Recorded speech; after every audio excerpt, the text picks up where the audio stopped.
See, while I was at Michigan, well, my freshman year, the guy who was a grad assistant was training for the '84 Olympics, and he was Greco-Roman, and so I had to train with him. So he taught me a lot of the throws. He ended up being the first gold medalist for the United States in Greco-Roman, which is an amazing feat in itself.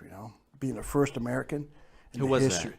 Steve Frazier, and so yeah, I used to train with him all the time.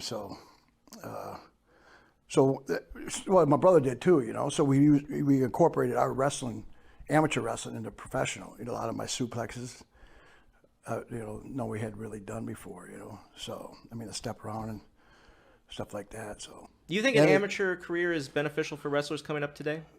it's not necessary, but if you watch like the UFC and stuff, like most of the champions or all the champions right now, they have a wrestling background because it's probably one of the toughest sport there is amateur wrestling because it's just you got to be an animal to do it. You got to be a little crazy, but yeah, it helps with the movement. With what you do in the ring, but it's not necessary, but it helps. Yeah.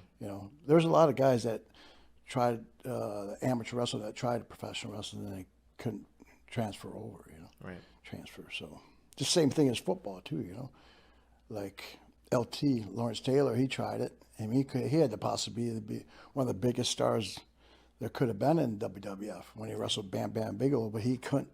Main event of a WrestleMania. Yeah, and he couldn't, for whatever reason, it didn't.